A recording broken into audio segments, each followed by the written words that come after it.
Okay, I think we can start. Hello everyone and welcome to today's webinar, Peer Review in an Evolving Publishing Landscape. My name is Melissa, I'm a marketing executive at F1000 and together with my colleague Aditi Goel, who is our marketing manager in India, we are here to provide any technical support in today's session. But before we start, let's go through some webinar housekeeping. First of all participants will be muted throughout the webinar, but please do write your questions in the questions box, which can be found on your GoToWebinar control panel, which looks like the image that you can see on this slide. Our presenters will be answering as many questions as possible during the designated Q&A session at the end of the webinar, but if your question isn't answered today, we'll be in touch with you shortly after. Also, if for any reason you need to drop off the webinar, that's not a problem at all, as the session is being recorded and will be sent to you today, a couple of hours after the session's completion. Our speakers for today are Eleanor-Rose Papas, who is the Senior Editorial Operations and Peer Review Manager at F1000, and Rebecca Furlong, who is the Head of Reviewer Programs at Taylor & Francis Group.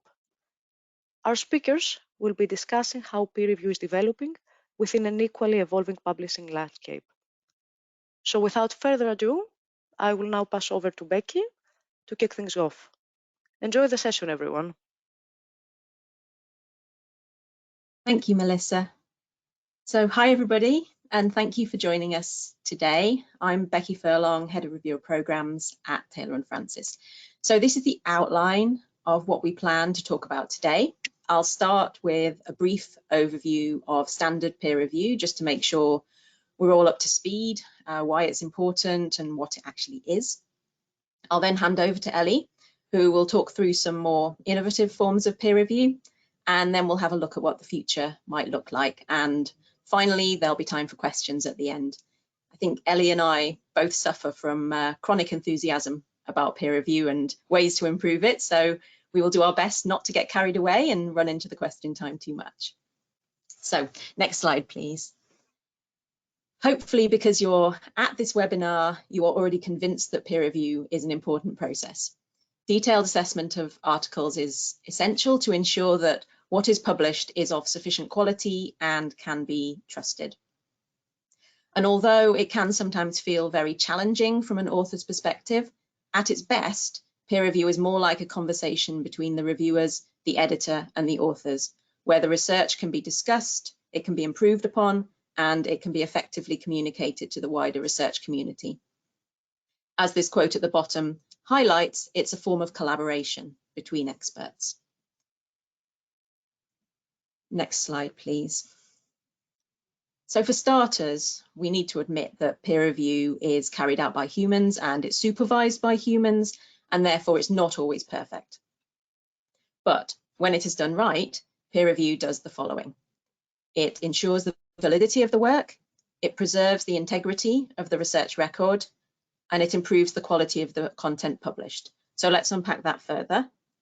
We've already gone to the next slide. So firstly, peer review is about an expert in the field checking over the work that's been reported and confirming that it was done properly. For example, do the experiments make sense in the context of the research question that was asked? Were the right controls used? Do the data and the statistical analysis actually support the claims that the authors are making? Does the work make a useful contribution to the literature? Next slide, please. Secondly, peer reviewers help to reduce bias. By having at least two people commenting on a piece of work who are independent of each other and of the authors, you improve the likelihood that valid research is treated fairly. Research that is highly local, for example, may be useful, but its importance may not be so obvious to someone external. Each individual brings their own background and their own biases to the process, and these can be large or small, personal or political, etc. Research in many fields is moving extremely quickly, or new fields are emerging, and work is becoming more multidisciplinary. Each individual will have their own expertise and their own opinions about what is important, and peer review provides a counterbalance to this.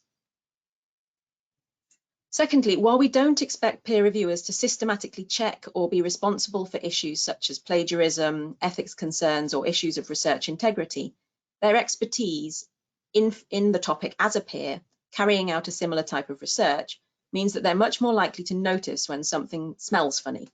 They may spot research using humans or animals that doesn't seem to have the right kind of ethical approvals, or which has been carried out in what appears to be a non-standard way. They may spot research that is surprisingly similar to something they recently read. They may notice suspicious images or data, or study designs that just don't make sense. Thus, they play an important role in safeguarding against bad practice, research fabrication, or paper mills. Next slide, please. Thirdly, at its best, peer review provides constructive and helpful feedback on how the work and its communication can be improved. Firstly, if an important control is missing or if a different statistical test could strengthen the work, then the reviewer's suggestions can help bolster the conclusions. And although some parts of the report are often framed as minor, they can still make a huge difference to how the final version is received. If a reviewer finds something confusing or unclear, chances are that other readers will do too. If the reviewer doesn't think they could replicate the methods and more detail is needed, they can request these revisions. This gives the authors a chance to iron these problems out and improve the likely reception of the work. Next slide, please.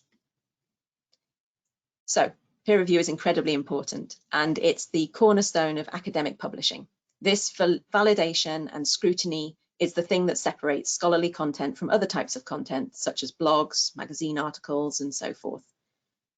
However much we can anticipate that peer review will continue to change over time, it remains a hallmark of a legitimate publisher, and its absence could be a warning sign. But what actually is peer review? Here we have a definition of peer review, one from an organisation called Sense About Science, which is an independent charity that champions the public interest in sound science and ensures that evidence is recognised in public life and policy making. So they say peer review is the evaluation of scientific research findings for validity, significance and originality by qualified experts who research and submit work for publication in the same field, e.g. peers. And peer reviewers are generally volunteers, which is always a thorny issue in terms of how they're credited for that volunteer work, and we'll touch upon this later. There are a few different types or models of peer review that journals or platforms can use. So let's have a look at that in more detail now. Next slide, please. So in this high-tech graphic, the reviewers are the ones wearing the superhero outfits and the author is the one with the pen. So the most common type of peer review is single anonymous review, which you may also have heard referred to as single blind, although this phrasing is not used anymore for reasons which I hope are obvious. In this model, the reviewers know who the authors are, but the authors do not know who the reviewers are.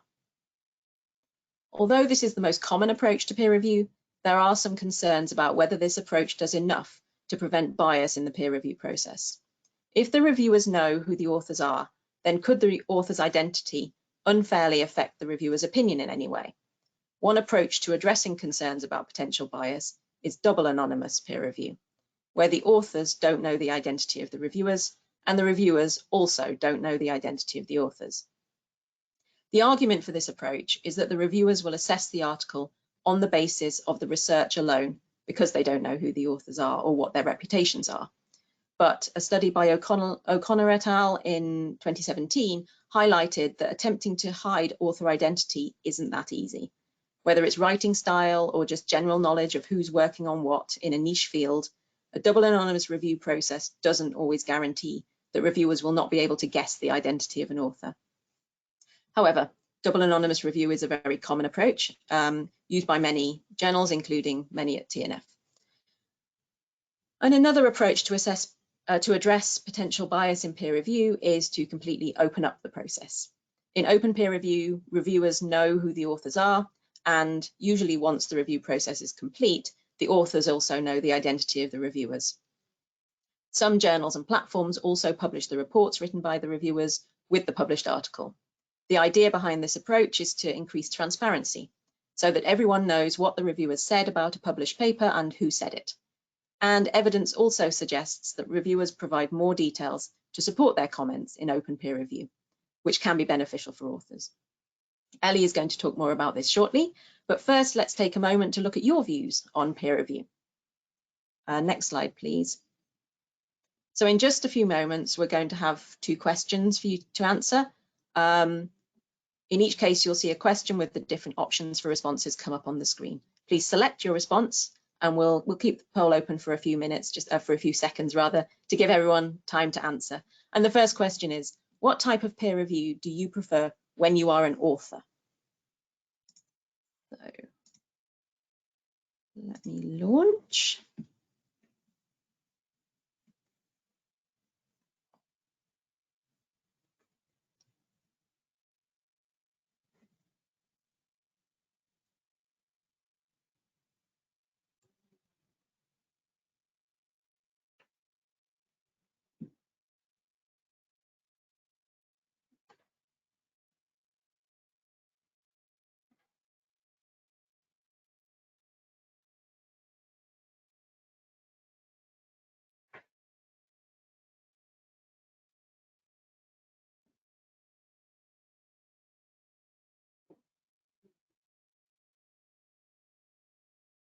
Okay, I think we're plateauing out now.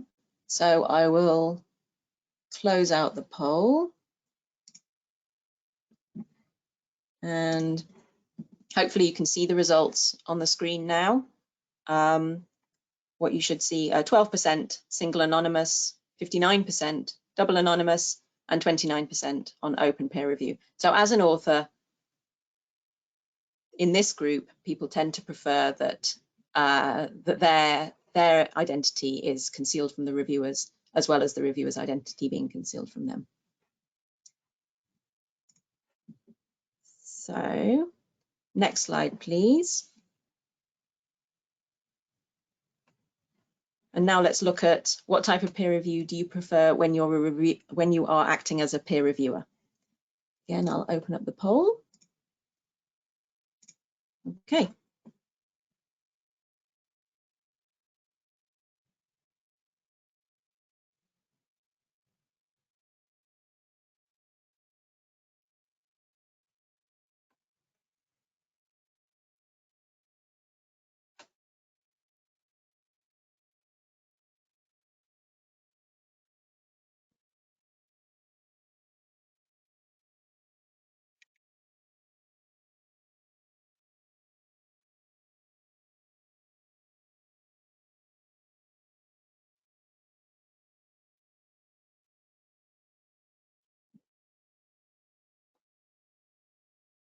Okay, I think again we're plateauing out now, so let's close that out.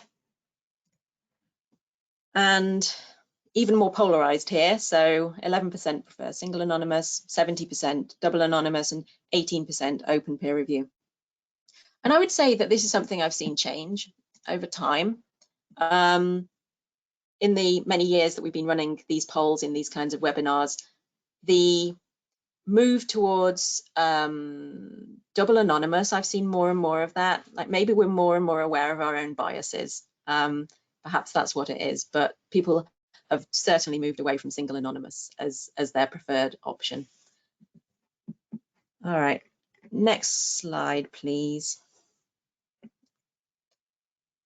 So this is just a quick summary of the main elements of peer review at a typical traditional journal. Different journals will have slightly different approaches, but most of the key aspects are the same. So the author submits their manuscript for assessment. There's some kind of initial checks to make sure that the article fulfills the basic requirements for the journal and all the required information is there. And if those checks are okay, then it's usually passed to an editor. And the editor will make an initial assessment on whether the article is suitable for peer review. If the editor has concerns or feels that the article is not suitable for the journal, then they would reject at that point. But if they feel that the article can proceed, it would be sent to reviewers. Sometimes they might ask for some revisions before sending to review if they think that that would help the manuscript to succeed. And then there are usually at least two reviewers who give comments on an article, and these reviewers are selected to be independent experts. That's independent of each other and independent of the authors. Once the reviewers have made their assessment, the article goes back to the editor with their comments, and the editor makes a decision on whether the authors need to revise their article, whether it should be rejected, or whether it's immediately suitable for publication. Very few articles are suitable for publication immediately, and in most cases there need to be at least some revisions in response to the comments from the reviewers and the editor. So that's the standard traditional peer review process. So now I will hand over to Ellie to look at some other ways of doing things. Hi folks, and thanks Becky. I'm Ellie and I'm the Senior Editorial Operations Manager and Peer Review Manager for F1000. I've been working in open peer review, which is often included when discussing the evolution of peer review, for just over a decade now. And that means I do have a quick conflict of interest statement, which is that this does make me a bit biased because I do genuinely believe that this is one of the ways forward that academic publishing can go. So, F1000. We're part of Taylor & Francis. However, we operate a very different publishing and peer review model. F1000 platforms, which include F1000 Research, Welcome Open Research, and Open Research Europe, all operate the F1000 publishing model, which includes open peer review. We've been publishing since 2012 and are an open research publishing platform, which offers publication of articles after an in-house editorial check and an open and transparent peer review process. While I want to talk mainly about our peer review, the publishing process at F1000 is a little different to a traditional publisher, and so I'd like to quickly explain how that works. The process begins in the same way. Authors submit their articles online, and as we're an open research publisher, authors are also asked to provide details on where their data is openly available. This not only helps reviewers when assessing the article, but it also allows readers to view, analyze, use, and even reproduce the underlying data. The editorial team then begin a set of comprehensive checks to make sure that the article is suitable. These range from making sure it's in line with our editorial policies, such as the open data policy I've just mentioned, and also our ethical policies, like ensuring that informed consent was given if humans were involved in the study. When our editorial team are happy that the article is suitable, we then begin the process of publishing it. Under a traditional publishing model, this wouldn't be happening just yet. Rather, peer review would begin and an editor would make a final decision on whether or not to publish. However, at F1000, we peer review after publication. This is because, as I'm sure some of you have experienced, and as much as we would all like for it to be faster, peer review can take months. And that's not necessarily a bad thing. Better that it takes a little longer and experts have time to assess an article rather than having to rush. But especially in cutting-edge fields or situations where rapid access to research is especially important, those months can be a painful delay. This is why we publish articles first, and they then undergo peer review in an open and transparent way, which allows the authors, readers, and of course other peer reviewers as well to see reports the moment they're available. Authors can then revise their article in order to respond to the comments and feedback they receive, and these revisions become new versions of that article, creating a living publication. May I have the next slide, please? So, onto the peer review process itself. In short, we have a formal and invited peer review process. This means we differentiate between comments, which are open to all academics, and the formal peer review process. Peer reviewer identities are openly available. However, all communication with them is still via our editorial office, and authors are asked not to contact reviewers directly. This also allows us to ensure that everyone invited to peer review articles has been checked by the editorial team to make sure they are suitable to review a paper. Once someone agrees to provide a report, there are resources available to assist them, including our peer review report form. And because we operate an open peer review model, which I'll describe in more detail in a few minutes, reviewers are able to read any existing peer review reports for the article they are reviewing. Authors are alerted to every new peer review report the moment it's published. And when their response in the form of a new version is published, the original reviewers are then approached to request that they provide an updated report as they would in a more traditional model. May I see the next slide, please?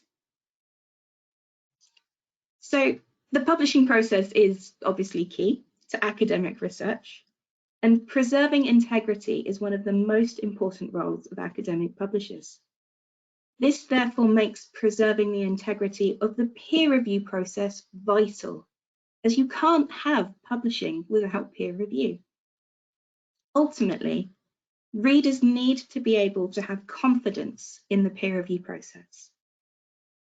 At F1000, we achieve this by ensuring that every invited reviewer has been checked to make sure we're contacting the right person with the right expertise and with no conflicts of interest that would prevent them from being able to give an independent and objective assessment of the article.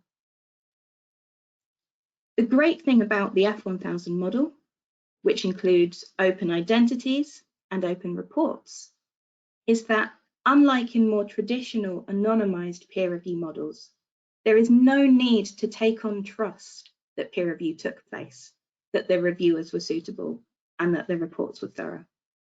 All that information is available upfront to the readers. Anyone is able to look at an article and verify for themselves that the peer review was conducted fairly and with integrity. May I see the next slide, please? Thank you. So before I continue, we should address the elephant in the room, which is open peer review. It has a really broad definition, as Becky's mentioned earlier, but when looking into the details, it can mean many different things to different people.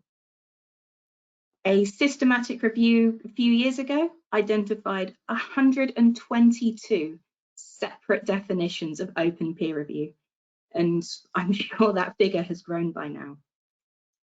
The authors were able to split these into 7 common themes. The number of definitions can make open peer review difficult to discuss, as one publisher's open peer review model may operate very differently to another. I've included all of the identified themes here. However, those in bold green were the most common, and 99% of the definitions found included these 3 themes, which are open identities, open reports, and open participation. Next slide, please.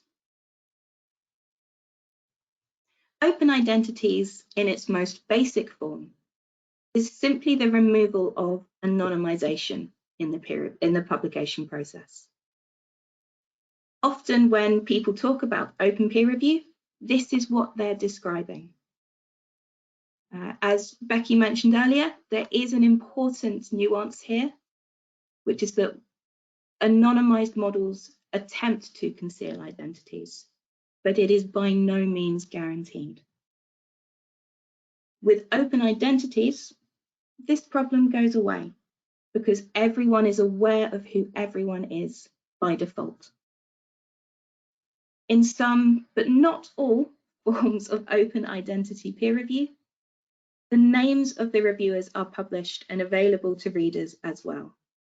This allows readers to feel reassured that experts have reviewed the article, and they can look up the named reviewers to verify this in more detail as well.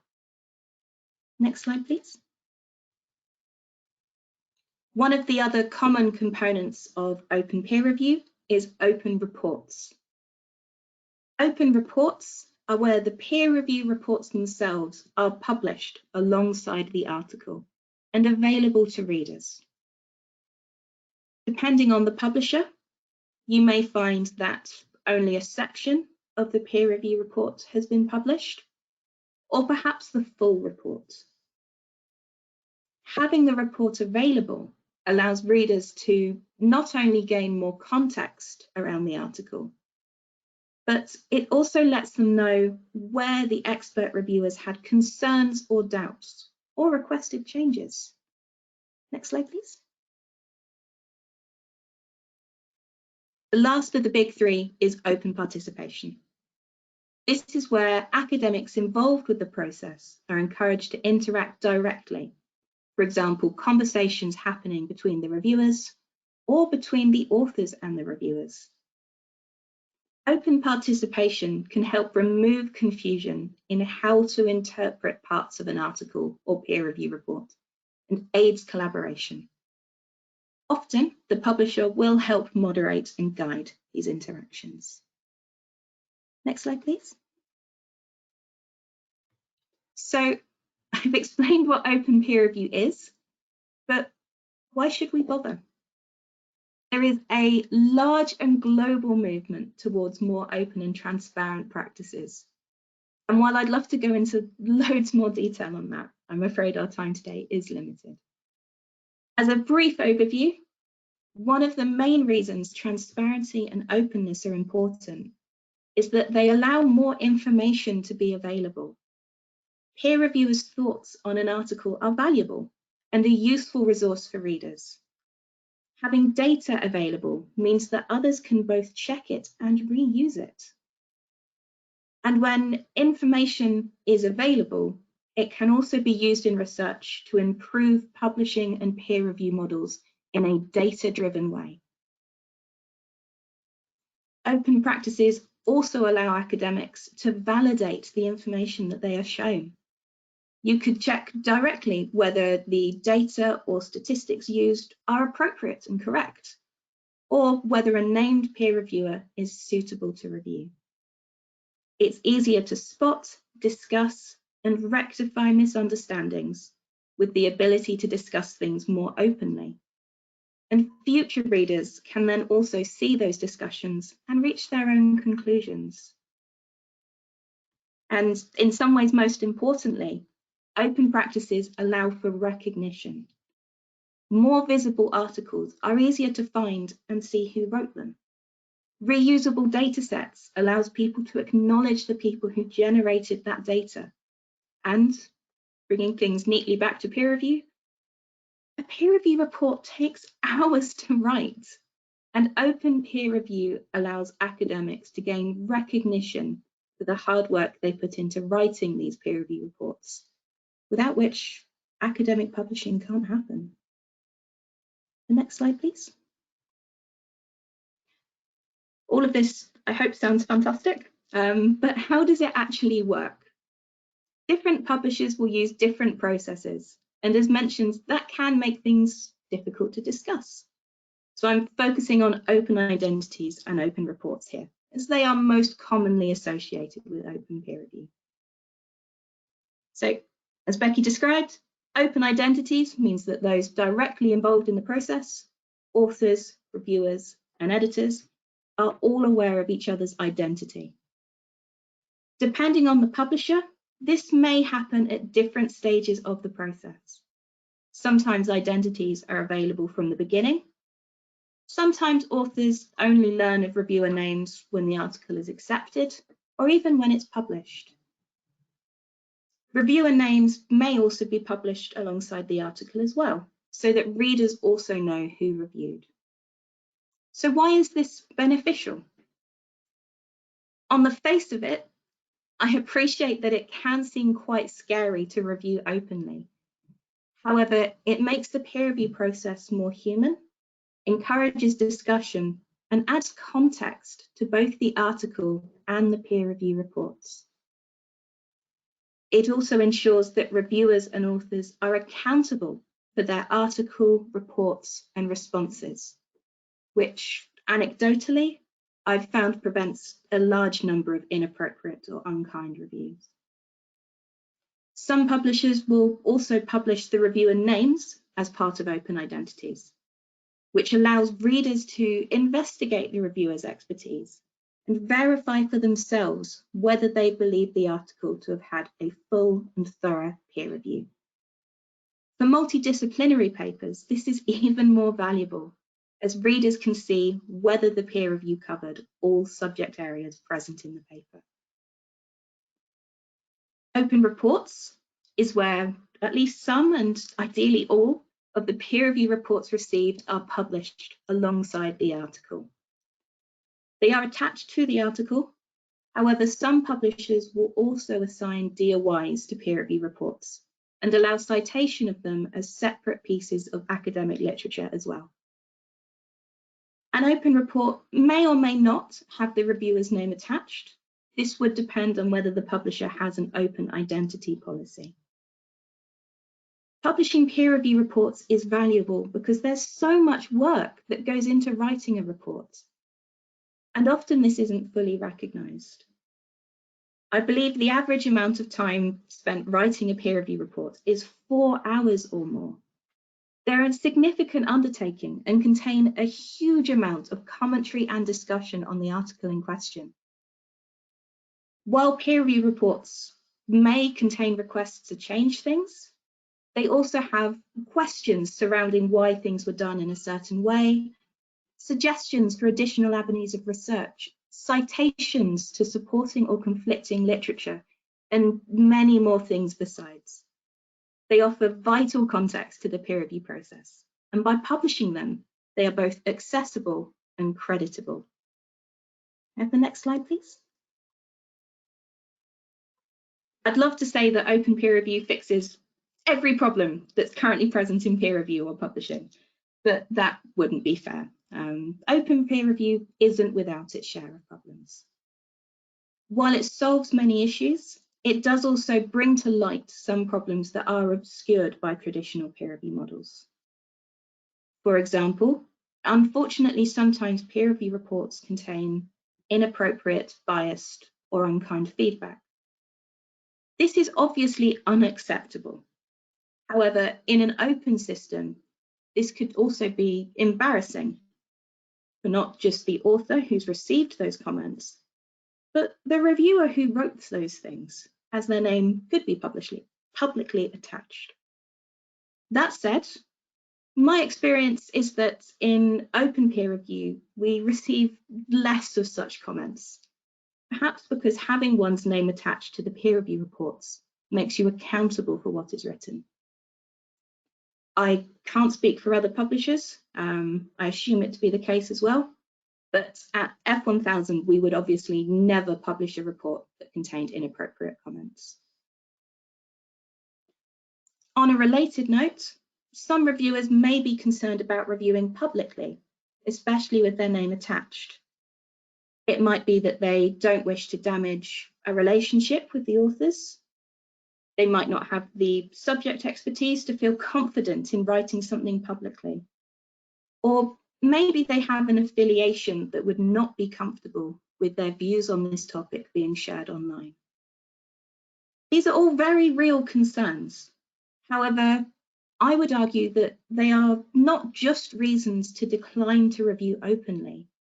They all demonstrate conflicts of interest in reviewing the article, whether the peer review is open or closed. There's never anything wrong with declining to review due to a conflict of interest, and it's important to remember to do so regardless of the peer review model being used.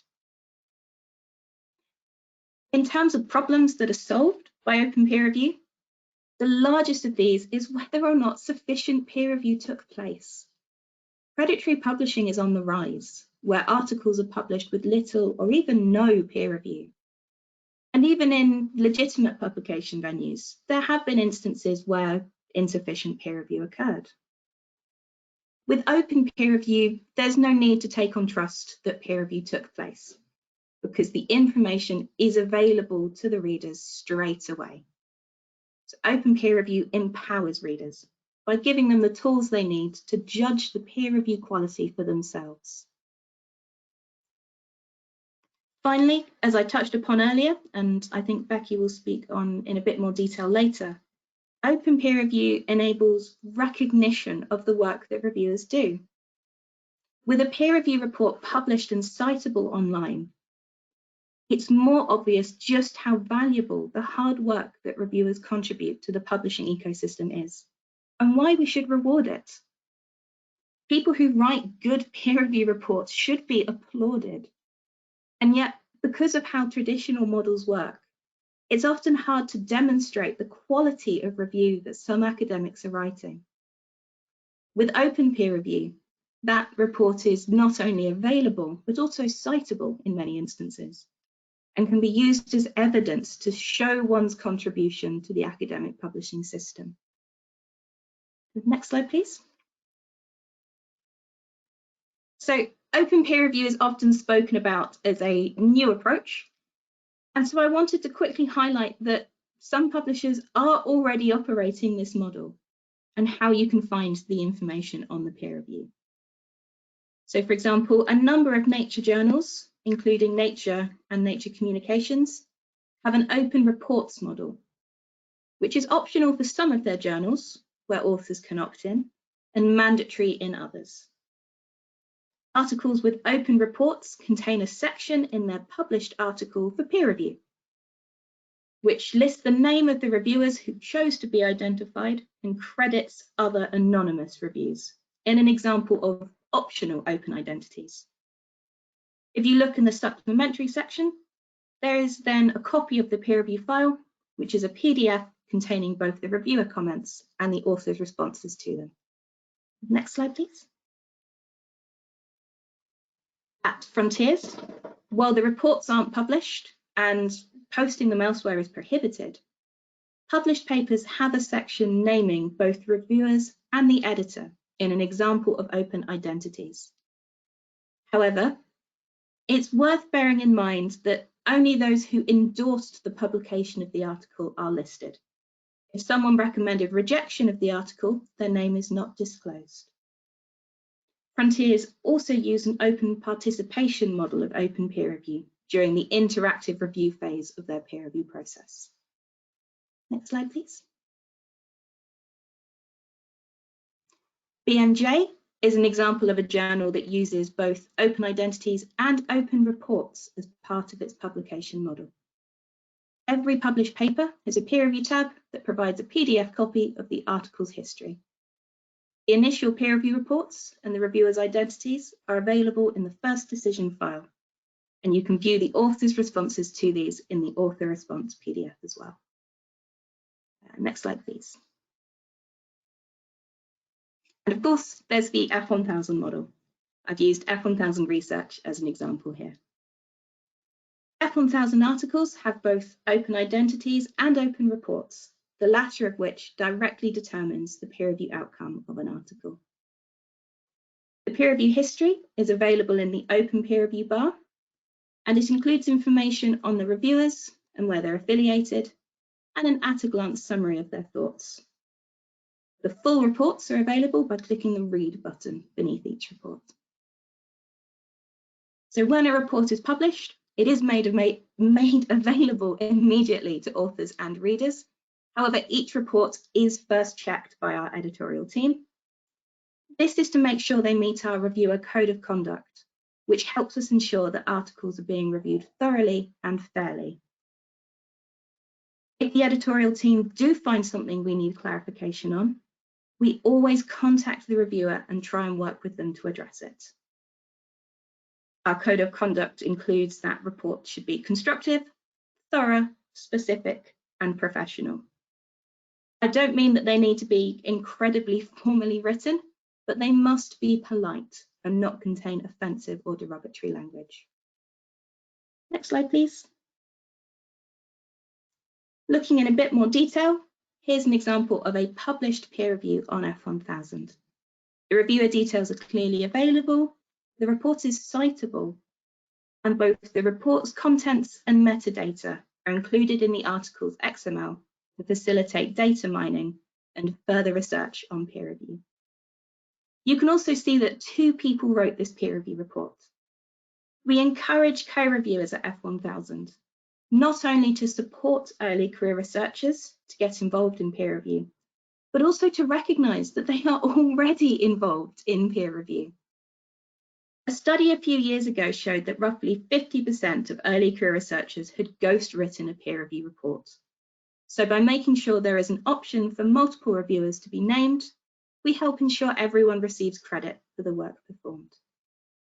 Next slide, please. So academic publishing has been innovating quickly over recent years, which is fantastic to see. However, there are a number of different approaches and directions in which these innovations are heading, creating a really broad and diverse landscape of publishing venues offering different solutions. And I think Becky's going to start us off with some examples of those. Thanks, Ellie. Yeah, next slide, please. I think we're running a little short on time, so we may need to whiz through this last section a little bit, but we'll do our best to cover the main points. So I think one of the key issues in peer review is how to reduce or even eliminate bias and improve inclusivity as we move forward. Bias is one of the reasons why editors try to be careful to choose reviewers who don't have personal or professional relationships with the authors, but the problem goes deeper. There is systemic bias in the world. Academia and even publishers are not immune from that. Ellie's already spoken about how open peer review can work to reduce bias, but I wanted to touch briefly on other publishing models. There have been many studies of the effects of different peer review models on bias, which is usually measured using geography as a proxy for diversity. And this is a random selection on this slide. Some studies have shown that it makes little difference, while others have suggested that there are indicators of what might be termed in-group, out-group behaviour. There's one study here published earlier this year, which was in Functional Ecology, which is not a Taylor and Francis journal, which used a randomised trial approach to test this at quite a large scale. And in that study, they found that authors who were from higher income or English-speaking countries tended to gain a large positive bias from being identified to reviewers during the peer review process, and that double anonymous peer review reduced this benefit. So it brought their outcomes more in line with those from lower income or non-English speaking countries, thus potentially making the peer review process more equitable. Anecdotally, when authors are unhappy with peer review, they often suggest that the reviewer or the editor is biased against them. But based on this work, maybe we should be more concerned about bias when reviewers are positive. It also makes me think somewhat of another study which showed that peer reviewers tended to detect fewer flaws in research when the outcomes of the research were positive or were aligned with their preconceptions. So for some journals, double anonymous review is a route to reduce bias, but it does have disadvantages too. As mentioned before, it's hard to be truly anonymous, and in addition, all the hard work of the reviewers is hidden behind the scenes. Ellie? Can I have the next slide, please? So I've already highlighted that open peer review is not just a potential future for academic publishing, but it's here right now. Many established publishers are already using aspects of open peer review. And in the last few years, there have been increasing experiments with opening up models further. For example, eLife's model change this year. We're of course not operating in a vacuum, and the move towards open is shown by other organisations elsewhere in the academic sphere that are also embracing open practices. Funders, for example, are beginning to move away from simply mandating open access publication to wider requirements, such as making sure underlying data is available openly. As I spoke on earlier, much of this comes down to integrity. There is an increased focus on how we ensure integrity, which is fantastic. If I can speak anecdotally for a moment, in the last sort of decade, I've seen real change in how on board people are with open peer review. When I first started out, the idea of publishing peer review reports or revealing identities was unheard of and was quite often met with shock and sometimes even outrage. 10 years later, people seem much more comfortable with the idea and are happy to be a part of it. perhaps because of the recognition it brings. The next slide, please. One of the other aspects of peer review that's currently being explored is whether it should be so closely tied to a publishing venue. If a paper starts peer review afresh every time it's submitted to a new journal, it can result in it undergoing review many more times than perhaps it needs to. Instead, if peer review is conducted before the final venue for the research is decided upon, it saves a lot of time and effort from both the authors and the reviewers. Many of these decoupled models use open peer review and operate different variations of this. But what they have in common at the moment is that while the paper is undergoing peer review, it's considered a preprint, and the final version is published in its destination when the peer review process is concluded. Becky, do you want to talk a bit on AI and peer review? Sure. So yeah, we're now taking a little whistle-stop tour through some of the issues of the day, I think. So this is a screenshot of, I think, the use of AI in peer review is something that's going to continue to evolve in the future. This is a screenshot of the Taylor and Francis current guidelines for peer reviewers, which includes our stance on generative AI, that is tools like ChatGPT, and many other publishers have put out their own guidelines on this. It is a fast evolving situation. There are going to be many issues and use cases that we really haven't encountered yet, but our current policy is based on the confidentiality and accountability of different kinds of peer review. Under traditional peer review models, the publisher commits to keeping the peer review process confidential, and there is an expectation that reviewers don't reveal unpublished information that they learn about during their peer review activities. And so what that means in particular is that under standard peer review, reviewers shouldn't put confidential manuscript information into public tools or software that might use or store that information, and ChatGPT would fall under that category.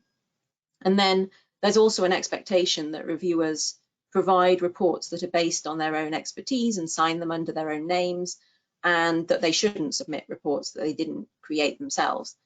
And so thus, using generative AI to create reports, to create summaries of work and what might be needed to improve it is not considered as appropriate. When an unreviewed manuscript is already in the public domain, like F1000 or preprint servers, then the former point about the confidentiality becomes a bit more of a grey area, but the point about providing a report based on your own expertise does remain. Will this change in the future? Almost certainly. We don't know what technology is going to do next. I think the arrival of ChatGPT on the scene was it was a thing that happened very quickly, and was to some extent scrambling to keep up with the technology here. Elle, did you want to say anything else about AI?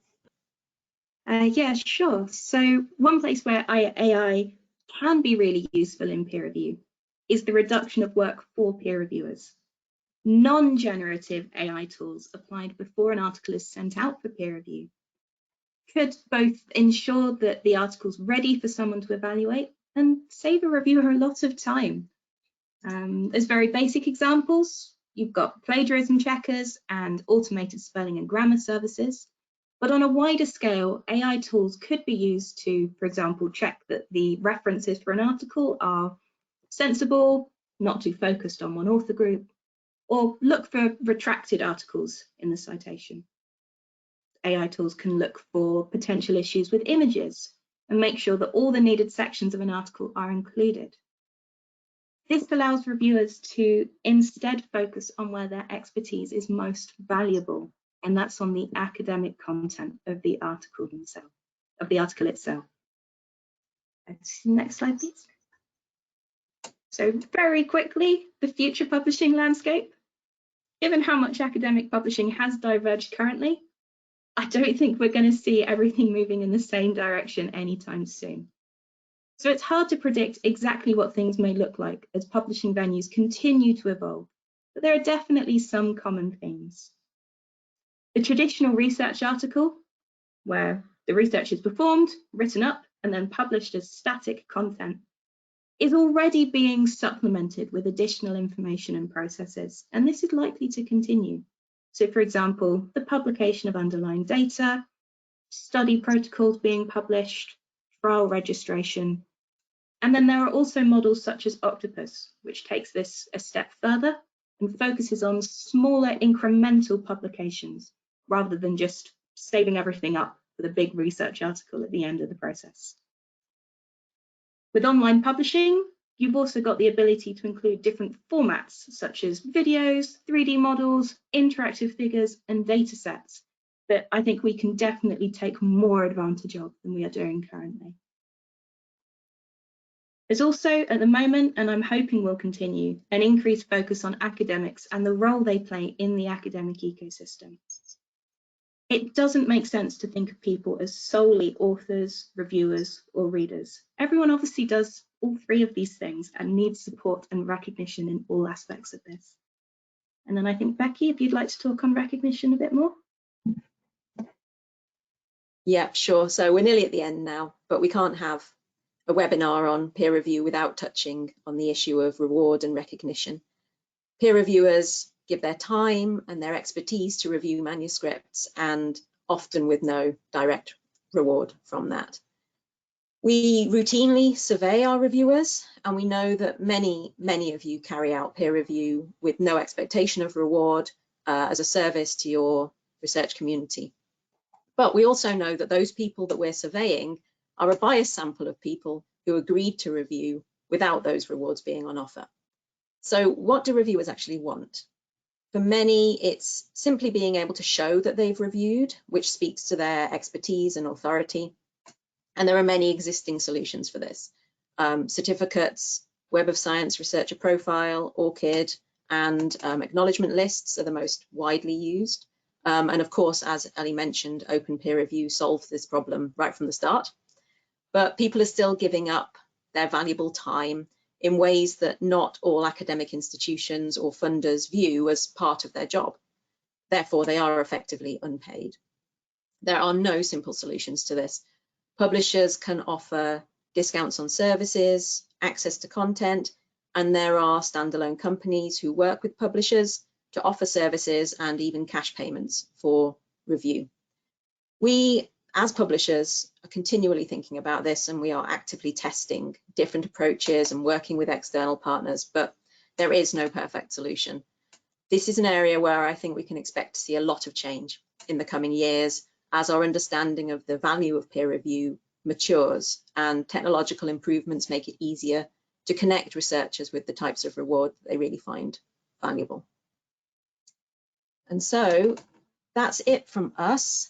The slides are available as a handout from within the GoToWebinar control panel. And I think we have a few minutes left for questions.